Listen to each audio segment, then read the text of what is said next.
সংবাদ সবাইকে স্বাগত জানাচ্ছি। আমি ফিরোজ তোহা। শুরুতে সংবাদ শিরোনাম জানিয়ে দিব সর্বশেষ গুরুত্বপূর্ণ আপডেট সংবাদ। শুরুতে শিরোনাম। গভীর রাতে হাসপাতালে বিএনপির চেয়ারপারসন বেগম খালেদা জিয়া। শারীরিক অবস্থার অবনতি হয় বিএনপির চেয়ারপারসন বেগম খালেদা জিয়াকে হাসপাতালে নেওয়া হয়েছে। রাত ৩টার দিকে খালেদা জিয়াকে রাজধানীর এভারকেয়ার হাসপাতালে নেওয়া হয়। এরপর জানিয়ে দিব সিলেটে পানিবন্দির সংখ্যা ১০ লাখ ছাড়িয়েছে। টানা বৃষ্টিপাত এবং ভারতের পাহাড়ি ঢলে দ্বিতীয়বারের মতো বন্যায় প্লাবিত হয়েছে সিলেট। বৃহস্পতিবার ২০ জুন থেকে শুক্রবার ২১ জুন দুপুর পর্যন্ত বৃষ্টি না হয় সিলেটে বন্যার পরিস্থিতি কিছুটা উন্নয়ন হয়েছে, তবে কমেছে নদ নদীর পানি। মানুষের ভোগান্তি এখনও কমেনি। এরপর জানিয়ে দিব রাসেল ভাইপার মারলেই ৫০,০০০ টাকা পুরস্কার, কথা রাখলেন আওয়ামী লীগ নেতা। কিছুদিন যাবৎ বিষাক্ত রাসেল ভাইপার সাপের কামড়ে ফরিদপুরের বেশ কয়েকজনের মৃত্যুর খবর পাওয়া গেছে। রাসেল ভাইপার সাপ বাংলাদেশের চন্ডবড় বা উলবড় নামেও পরিচিত রয়েছে। এ সাপ কামড়ালে বেঁচে থাকার সম্ভাবনা খুবই কম এবং এর অ্যান্টিভেনম এখন পর্যন্ত বাংলাদেশে নেই। রাসেল ভাইপার সাপ মারতে পারলেই ৫০,০০০ টাকা পুরস্কার ঘোষণা করেছেন এক আওয়ামী লীগ নেতা। তবে একজনের সাপ মারার পর সেই পুরস্কারের টাকা তিনি দেননি। জানিয়ে দিব সালিশে অপমান সইতে না পেরে গ্রাম প্রধানের আত্মহত্যা। এদিকে বিএনপিকে ভুয়া, বিএনপির আন্দোলন ভুয়া বললেন আওয়ামী লীগের সাধারণ সম্পাদক ওবায়দুল কাদের। এবং সর্বশেষ জানিয়ে দিব যুক্তরাষ্ট্র ইহুদিবাদী ইসরায়েল কথা কাটাকাটি। গাজায় অভিযান শুরু থেকে ইসরায়েলকে অস্ত্র সরবরাহ করে আসছে বাইডেন প্রশাসন। তবে প্রেসিডেন্ট জো বাইডেন এবং তার নেতৃত্বাধীন প্রশাসনের কর্মকর্তারা গত ৮ মাসের বারবার গাজায় বেসামরিক হত্যা হ্রাসের জন্য ইসরায়েলের প্রতি আহ্বান জানিয়েছে, কিন্তু প্রতিবারেই কোনো না কোনো অজুহাতে সেই আহ্বান এড়িয়ে গেছে কট্টরপন্থী নেতানিয়াহু। ইহুদিবাদী ইসরায়েলের প্রধানমন্ত্রী বেঞ্জামিন নেতানিয়াহু কিন্তু দুই পক্ষের মধ্যে বাদানুবাদও হয়েছে। তবে এই নিয়ে দুই পক্ষের মধ্যে চরম সংঘর্ষ, টানাপোড়েন শুরু হয়েছে। তাহলে কি যুক্তরাষ্ট্র এবার ইসরায়েলকে আর অস্ত্র দেবে না? এ বিষয়ে গুরুত্বপূর্ণ সংবাদ থাকবে বন্ধুরা। সম্পূর্ণ সংবাদটি জানতে ভিডিওটি না টেনে দেখতে থাকুন। এতক্ষণ শুনছিলেন সংবাদ শিরোনাম, এবারে বিস্তারিত। তবে তার আগে অনুরোধ থাকবে আপনি ভিডিওটিতে একটি লাইক দিয়ে চ্যানেলটি সাবস্ক্রাইব করে আপনার মূল্যবান মতামত কমেন্ট বক্সে জানিয়ে দিন। আর হ্যাঁ দর্শক, এই ভিডিওটি আপনার সোশ্যাল মিডিয়ায় বন্ধুদের মাঝে ছড়িয়ে দিন। আর আপনি যদি আমাদের চ্যানেলে নতুন হয়ে থাকেন, ভিডিওটি দেখতে দেখতে চ্যানেলটি সাবস্ক্রাইব করে রাখুন, যাতে করে আমাদের লেটেস্ট আপডেট সংবাদগুলো সবার আগে আপনার কাছে পৌঁছে যায়। এবারে বিস্তারিত।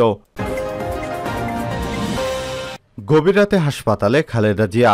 শারীরিক অবস্থার অবনতি হয় বিএনপির চেয়ারপারসন বেগম খালেদা জিয়াকে হাসপাতালে নেওয়া হয়েছে। শুক্রবার রাত ৩টার দিকে রাজধানীর এভারকেয়ার হাসপাতালে তাকে ভর্তি করা হয়। বিষয়টি গণমাধ্যমে নিশ্চিত করেছেন তার ব্যক্তিগত চিকিৎসক ডক্টর এজেড-এম জাহিদ হোসেন। এর আগে গত ১ মে স্বাস্থ্য পরীক্ষার জন্য এভারকেয়ার হাসপাতালে যান খালেদা জিয়া। সে সময় তার চিকিৎসায় নিয়োজিত বোর্ডের পরামর্শে হাসপাতালে ভর্তি করা হয়।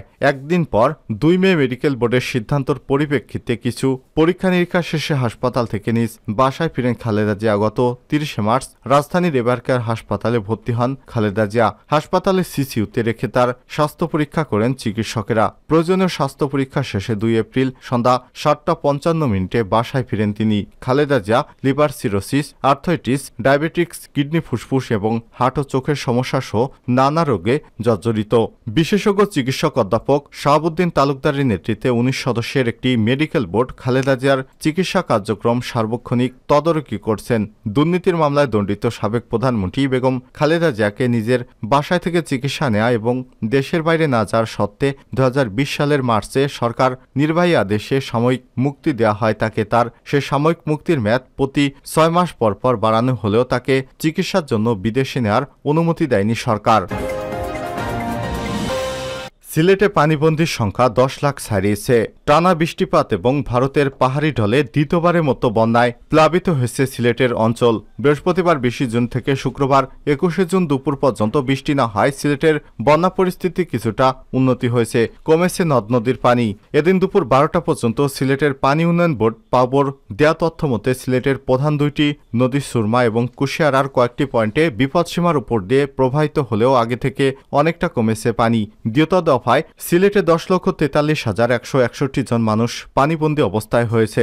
এর মধ্যে নগরীতে বন্যা আক্রান্ত হয়েছে 60,000 মানুষ। পানি উন্নয়ন বোর্ড পাওয়ার তথ্যমতে শুক্রবার দুপুর 12টায় সুরমা নদীর পানি কানাইঘাট পয়েন্টে বিপদসীমার 58 সেন্টিমিটার এবং সিলেট পয়েন্টে 13 সেন্টিমিটার উপর দিয়ে প্রবাহিত হচ্ছে। কুশিয়ারা নদীর অমলশীত পয়েন্টে 55 সেন্টিমিটার এবং শেওলা পয়েন্টে পানি 5 সেন্টিমিটার এবং একই নদীর ফেন্সুগঞ্জ পয়েন্টে 103 এবং শেরপুর পয়েন্টে 20 সেন্টিমিটার বিপদসীমার উপর দিয়ে প্রবাহিত হচ্ছে।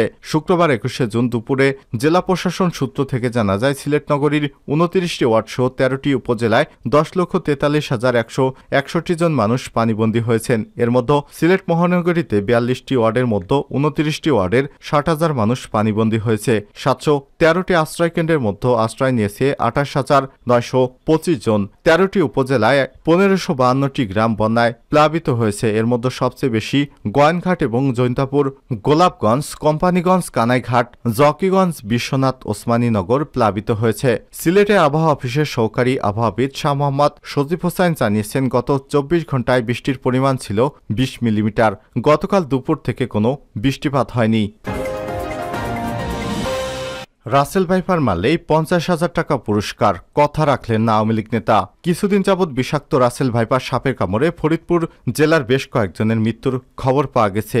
রাসেল ভাইপার সাপ বাংলাদেশের চন্দ্রবড় এবং উলুবড় নামেও পরিচিত। এ সাপ কামড়ালে বেঁচে থাকার সম্ভাবনা খুবই কম এবং এর অ্যান্টিভেনম এখন পর্যন্ত বাংলাদেশে নেই। এই বিষধর সাপ রাসেল ভাইপার পিটিয়ে মেরে ফেলতে হবে না, পরিবেশের সম্মত উপায়ে জীবিত অবস্থায় ধরতে পারলেই তবে নাকি দেয়া হবে 50,000 টাকা পুরস্কার। একদিন অতিবাহিত না হতেই নিজের অবস্থান এভাবেই পাল্টে ফেলে পুরস্কার দেওয়ার বিষয়টি পরিষ্কার করলেন ফরিদপুর জেলা আওয়ামী লীগের এক নেতা। শুক্রবার 21শে জুন সন্ধ্যায় জেলা আওয়ামী লীগের দপ্তর সম্পাদক সৈয়দ আলী আশরাফ পিয়ার স্বাক্ষরিত এক প্রেস বিজ্ঞপ্তি থেকে সব তথ্য জানা যায়। প্রেস বিজ্ঞপ্তিতে তাদের অবস্থান পরিষ্কার করা হয়েছে। ফরিদপুর জেলা আওয়ামী লীগের কার্যনির্বাহী কমিটির প্রতিষ্ঠাবার্ষিকীর প্রস্তুতি সভায় আলোচ্যসূচির বিবিধ পর্যায়ে বিষধর রাসেল ভাইপার সাপ প্রসঙ্গে জনস্বার্থে প্রতিকার সম্পর্কিত আলোচনা হয়। এক পর্যায়ে জেলা আওয়ামী লীগের সভাপতি শামীম হক এবং সাধারণ সম্পাদক শাহ মোহাম্মদ ইশতিয়াক আরিফ ঘোষণা দেন যে ফরিদপুর সদর উপজেলাধীন কেউ যদি নিজেকে রক্ষাকারী পোশাক সম্মিলিত হয়ে এবং এ ধরনের সাবধানতা অবলম্বন পূর্বক জনস্বার্থে রাসেল ভাইপার সাপটি জীবিত অবস্থায় ধরতে পারেন তবে তাকে 50,000 টাকা পুরস্কার দেওয়া হবে। দুর্ভাগ্যজনকভাবে ভুল বোঝাবুঝির কারণে ফেসবুক সহ নানা সামাজিক মাধ্যমে বিষয়টি বিকৃত আকারে সাপ মারতে পারলে হিসাবে প্রকাশিত হয়, তা অত্যন্ত দুঃখজনক। অথচ এর একদিন আগে বৃহস্পতিবার সন্ধ্যায় জেলা আওয়ামী লীগের প্রতিষ্ঠাবার্ষিকী পালনের প্রস্তুতি সভায় বিবিধ প্রসঙ্গে আলোচনায় জেলা আওয়ামী লীগের সাধারণ সম্পাদক শাহ মোহাম্মদ ইশতিয়াক আরিফের এক বক্তব্যে রাসেল ভাইপার সাপের উপদ্রবের বিষয়টি উঠে আসে।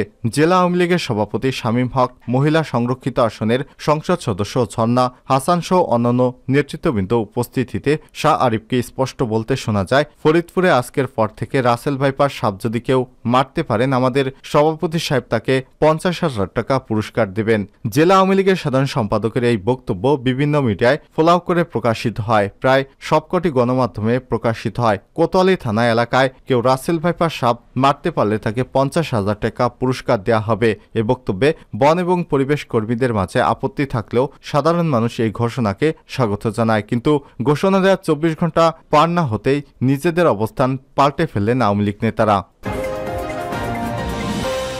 সালিশে অপমান সইতে না পেরে গ্রাম প্রধানের আত্মহত্যা। সালিশে অপমান সইতে না পেরে গ্যাস ট্যাবলেট খেয়ে আত্মহত্যা করেছে নওগাঁর রানীনগরের 70 বছরের বৃদ্ধ এবং গ্রাম প্রধান আলহাজ মোহাম্মদ সকিমউদ্দিন শখু। তিনি একই উপজেলার পাকুড়া গ্রামের মৃত হেকমত আলীর পুত্র।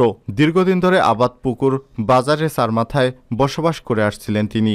ঘটনাটি ঘটেছে গত মঙ্গলবার সন্ধ্যায়। বুধবার ভোররাতে বগুড়া শহীদ জিয়াউর রহমান মেডিকেল কলেজ হাসপাতালে মারা যান তিনি। ময়নাতদন্ত শেষে পারিবারিক কবরস্থানে দাফন করা হয়। তার এই মৃত্যুতে এলাকায় শোকের ছায়া নেমে এসেছে। নিহতের বড় ছেলে সিরাজুল ইসলাম ও এলাকাবাসীর সূত্র থেকে জানা গেছে, ঈদের দিন বিকেলে কোরবানির মাংস নিয়ে মোটরসাইকেল যোগে বিভিন্ন আত্মীয়র বাড়িতে বিতরণ করার সময় আবাদপুকুর চারমাথা মোড়ে আসলে এক ভ্যানের সঙ্গে ধাক্কা লাগলে মোটরসাইকেল চালক সিরাজুলের ডান হাত এবং পায়ে আঘাতপ্রাপ্ত হন। পরে ভ্যান চালকের সঙ্গে বাকবিতণ্ডায় সিরাজুলের দু একটা চড় থাপ্পড় মারেন।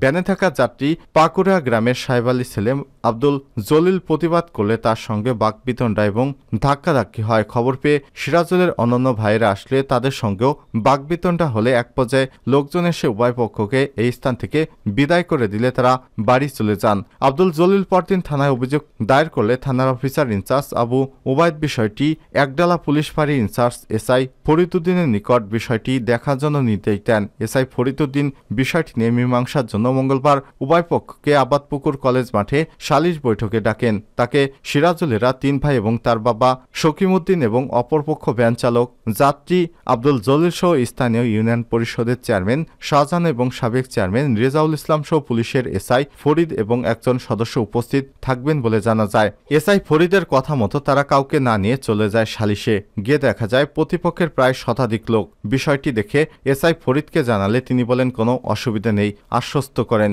সালিশে বিস্তারিত কোনো কিছু না শুনে একতরফাভাবে তাদের উপর দোষ চাপিয়ে দিয়ে 4 সদস্যের জুরি বোর্ড গঠন করে দেন এসআই ফরিদ এবং চেয়ারম্যান শাহজাহান আলী। জুরি বোর্ডের সদস্যরা হলেন এসআই ফরিদ এবং একজন ফাঁড়ির পুলিশ সদস্য, চেয়ারম্যান শাহজাহান আলী এবং সাবেক চেয়ারম্যান রেজাউল ইসলাম।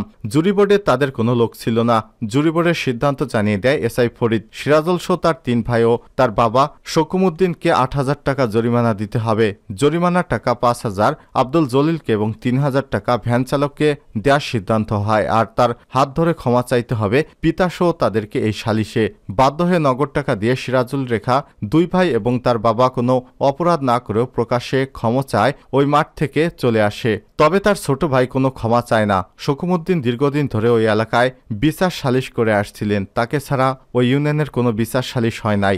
জোর করে ক্ষমা চায়। সে সহ্য করতে না পারায় ওই মাঠ থেকে এসে বাজারে এক দোকান থেকে গ্যাসের ট্যাবলেট কিনে সবার অজান্তে খেয়ে ফেলে। কিছুক্ষণ পর অবস্থা বেগতিক হলে তার ছেলেদের কাছে খবর দিলে তার ছেলেরা প্রথমে বাজারে একটি ক্লিনিকে নিয়ে এরপর রানীনগর হাসপাতালে এবং সেখান থেকে নওগাঁ সদর হাসপাতালে ভর্তি করে দেন। সেখানে অবস্থার অবনতি হলে ওই রাতে বগুড়া শহীদ জিয়াউর রহমান মেডিকেল কলেজ হাসপাতালে ভর্তি করলে চিকিৎসাধীন অবস্থায় বুধবার ভোররাতে সেখানে তার মৃত্যু হয়। যুক্তরাষ্ট্র ইসরায়েলের কথা কাটাকাটি। গাজায় অভিযান শুরু থেকে ইসরায়েলকে অস্ত্র সরবরাহ করে আসছে যুক্তরাষ্ট্র। তবে গাজায় হত্যারাসের ব্যাপারে যুক্তরাষ্ট্র সবসময় ইসরায়েলকে আহ্বান জানিয়েছে, কিন্তু প্রতিবারেই কোনো না কোনো অজুহাতে সেই আহ্বান এড়িয়ে গেছে নেতানিয়াহু। এই নিয়ে দুই পক্ষের মধ্যে বাদানুবাদও হয়েছে। তবে সেই বাদানুবাদই এখন রূপ নিয়েছে টানাপোড়েনের শুরুতে চলতি সপ্তাহের শুরু থেকেই ইসরায়েলের প্রধানমন্ত্রীর একটি বক্তব্যকে ঘিরে সামাজিক যোগাযোগ মাধ্যমে পোস্ট করা একটি ভিডিও চিত্রে বেঞ্জামিন নেতানিয়াহুকে বলতে শোনা যায়, যুক্তরাষ্ট্রের সরকারি প্রশাসন তার দেশের জন্য পাঠানো অস্ত্র এবং গোলাবারুদের চালান আটকে রেখেছে। নেতানিয়াহুর এই বক্তব্যের চরম প্রতিক্রিয়া দেখিয়েছেন যুক্তরাষ্ট্রের জাতীয় নিরাপত্তা কাউন্সিলের মুখপাত্র জন কির্বি। বৃহস্পতিবার ইসরায়েলের প্রধানমন্ত্রীর সাম্প্রতিক বক্তব্যের প্রসঙ্গে সাংবাদিকদের তিনি বলেন, নেতানিয়াহুর এমন কথাবার্তা আমাদের জন্য খুবই হতাশাজনক এবং বিরক্তিকর। ইসরায়েলকে আমরা যে পরিমাণ সামরিক এবং অন্যান্য সহায়তা প্রদান করছি এবং এখনও করছি, অন্য কোনো দেশ এমনটা করেনি। একই সঙ্গে প্রেসিডেন্ট জো বাইডেনের press secretary Karine Jean Pierre সাংবাদিকদের বলেন, অস্ত্র গোলাবারুদের একটি বিশেষ চালানে স্থগিতাদেশ দেওয়া হয়েছে, কিন্তু ওই চালানটি ব্যতীত অন্য কোনো চালানে বাধা দেওয়া হয়নি। আমরা সত্যি বুঝতে পারছি না নেতানিয়াহু আসলে কি বলতে চাইছেন।